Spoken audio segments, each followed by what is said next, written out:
What's up, dudes? Welcome back to the channel. Welcome back to another Dead by Daylight video. I know I just made my big why I quit Dead by Daylight video a couple of days ago, but this is something that was inspired. This video was inspired by Schmuckles.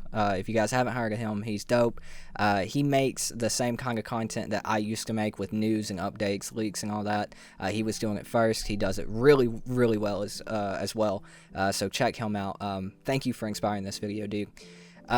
One of the things I said in that video really hit with him, and it got me thinking about it, and that is how the game really shows itself as like this exploration of creativity when it comes to perks and different builds and how you can build each killer and survivor in different ways to actually make a meaningful impact on the game.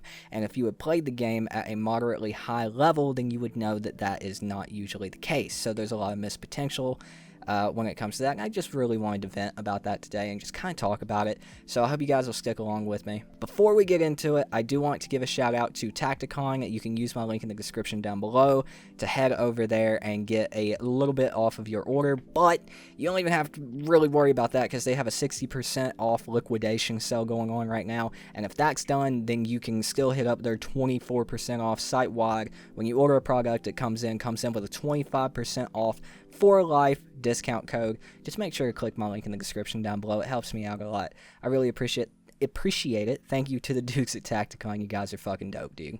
Anyway, let's go ahead and completely jump into this video. So Dead by Daylight is a celebration of horror, honestly. If we get down to it, there's no, as much as I don't like this game in its current state, and as much as a lot of people don't like this game in its current state, it cannot be denied that it is a special game because it is a celebration of horror. It has everyone from Chucky to Michael Myers, Freddy Krueger, Leatherface, and a bunch of original killers that have kind of spawned its own culture behind it. Killers like the Trapper, Wraith, Nurse, Oni. So many different, amazingly designed in some aspects, killers like the Dredge. The Dredge is absolutely terrifying, and it's an original creation by them. It's a dope character. Now, with all these characters, obviously, if you played the game, they always come with 3 different perks. And if you're a survivor, if it comes with survivors, it comes with 3 different survivor perks. So with that being said, with whatever chapter we're on now, like what, 35, 36, somewhere around in there, we were on like 27, 28 last time I was playing the game or creating content for it. With 3 new perks coming for each survivor and killer that comes out, we're well over the 100 perk mark in Dead by Daylight. That is a lot of perks in the game. A lot of different ways that you could theoretically build whatever killer that you wanted to play. But unfortunately, if you had played Dead by Daylight at a high MMR, as it is now, or at rank 1 before we had MMR, then you would know, less so at rank 1, more so at high MMR, then you would know that unfortunately in Dead by Daylight, especially the lower tier killers, are pigeonholed into building their character in a certain way. Now, the top tiers are less affected by this problem, like Blight, unless he's been nerfed all to hell. I really haven't kept up. Nurse, Wesker, characters like that, like the cream of the crop killers on Dead by Daylight.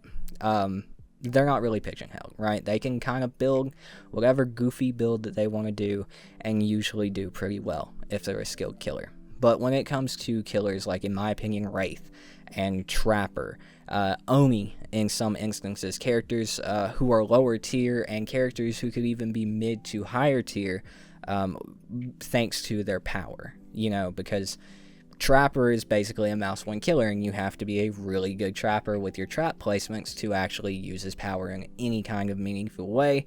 And even then, on most maps, unfortunately, his power is very easily countered so long as survivors are paying attention. So Trapper has to build in a very specific way. A lot of gen slowdown, a lot of early match slowdown. It's very unfortunate. So that leaves, I'd say, half, if not 75% of the cast, and we'll talk about Survivor here in a second. I'm a killer main. I do play Survivor. I've been high MMR Survivor every time I've wanted to be. I just don't like to play Survivor very much. So, talking about killer first, we'll get there. So most 75, I would say, percent of the cast end up having to build their killer around gen slowdown, because if you don't, and if your killer is not a killer that can cover a lot of the map in a very timely manner, or if you're not getting survivor downs once you initiate chases within around 10 to 15 seconds, then gens are popping off of the wall if you have no gen slowdown. Funnily enough, that has been what the devs have nerfed the most in the past couple of years, is gen slowdown, so it's made it even more difficult for these lower tier killers, and it's very unfortunate. So killers that are lower tier are kind of forced into using these very specific perks, and even I would say killers in higher tier, if you want to do well and keep winning and go on your big killer streaks, you're encouraged to use the stronger perks to continue that. You can goof off and whatever and risk possibly a streak or whatever goal that you have set, but it's usually a lot more lenient for you using worse, I will say, perks. And that's unfortunate, because it's the same thing for the survivor side. You're encouraged, not always necessary if you have a good team, but definitely required if you're a solo, to use the meta perks. You're encouraged, and solo, again, required to use these perks that everyone else uses. There's not a whole lot of ways that you can build around a high MMR meta without putting yourself in a significant disadvantage. Now, obviously, for Survivor and Survive with Friends, it doesn't really matter, dude. You can put on almost any 4 perks you want and just fuck off. Because a well-organized Survive with Friends who have played together a decent amount and are high MMR are going to do well regardless. I'm talking 3 survives almost every I want to call it raid, because I've been playing Dead by Daylight, or not Dead by Daylight, Tarkov every game. And that's just really unfortunate, because this game is, when you load into this game for the first time and you click on a killer or killers, you see all these different perks. You see, at the time I was playing, 8 pages of killer perks, almost completely filled to the brim. And you get all of these ideas, reading through all the descriptions for the different perks, combined with the add-ons that your killer, or, you know, the tools like toolboxes, flashlights that your survivor may have, and you get all these different ideas for cool builds. And don't get me wrong, at low MMR, when you're first starting out in the game, they work, man, right? Like, nobody knows what the hell they're doing unless you get some smurfs in your game. Nobody knows what the hell they're doing, so these wild, crazy builds that you think might work can end up working if you are halfway decent at the game. And even as you get a little bit better into like the mid MMR, the goofy builds, the non-serious but sounds cool builds still end up working. It's when you get to high MMR that shit really starts to suck. And like I said, it's just really unfortunate, because once you hit that breaking point of MMR, it really just all comes crumbling down. You realize that there's maybe 10 to 12 perks that you can actually feasibly switch between on more than half the cast without putting yourself in a significant disadvantage. And on certain killers, there's usually around 4 to 6 perks, like Trapper, in my opinion. You got like 4 to 6, being generous, maybe 8 perks that you can switch between on that character and not put yourself at a significant disadvantage against any kind of competent survivor team or just group of solos, right? It's unfortunate. It's very unfortunate, and I think it's a missed opportunity that perks can do so much. It's a double whammy here. Perks do so much and change the game so much in Dead by Daylight that not taking one perk that's considered meta over another is a significant detriment to what could be your gameplay in that specific match. And on the other side of the spectrum, moving away from the perks, the gameplay itself, it is a huge missed opportunity, and so unfortunate that the way that the game works, the way that the game is designed right now, it forces you into taking those specific perks, or you're at a significant disadvantage. I don't feel like the devs have put in enough hard work to figure this balance out.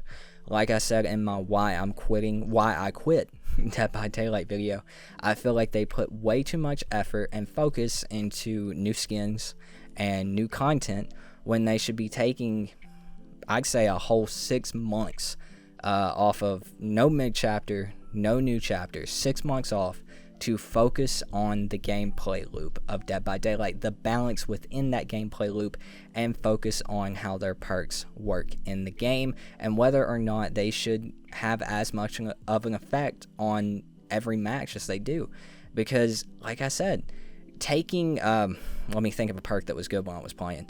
Taking freaking Scourge Pain Resonance, I think that's what it's called, Pain Res, or not taking that rather, and taking, I don't know, no ed, I guess, and you have no gen slowdown. Yeah, your end game could be really good so long as that Hex Totem doesn't get broken within the first 10 seconds that the end game has started, which a lot of the time it does. That does happen. But if it doesn't get broken, you can have a good time. But if it does, you just took no gen regression at all, got to that end game, it got found immediately, and you got no use out of a perk slot. I don't know, man. I hope it makes sense. I just feel like it's a huge missed opportunity with having over 100 perks in the game. More for survivors, because more survivors that came out. You have that many perks, that many different ways that you could feasibly build a killer or a survivor in this game, and you only ever end up seeing like what, max 15 to 20 different perks, unless you run into a couple of goofy survivor squads that are just running the most wild shit just to have a good time on a Friday night having some beers with the boys, you know. Like, it's unfortunate. It's very unfortunate. I think it's a huge missed opportunity, and I think Dead by Daylight would benefit from the devs taking 6 months off of making new content to actually focus on the gameplay loop and game design, along with taking a look at the perks and how much they affect the game. I really do think the game would benefit from that. I think there would be a resurgence in life for this game. I'm not saying it's dying. It's nowhere close to dying, but I think a lot of disgruntled players like me who are just tired of the way the game plays would come back. And to the people who enjoy the game the way it is right now, cool. More power to you. Go for it. You have fun. But there have been people who have been playing this game since 2017, like myself, and I can't handle it anymore, dude. And like, no, not every game is supposed to be for everyone, but at the same time, this game was for me. I'm a huge horror fan. I love horror. I love asymmetrical games. I love Dead by Daylight.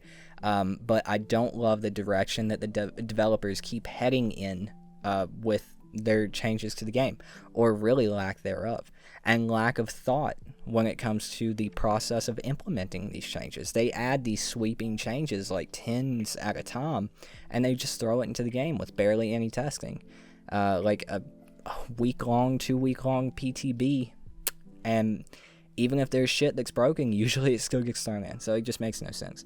I really want to see this game improve. I want to see this game have a resurgence of disgruntled players, because I know y'all are out there. I know you are.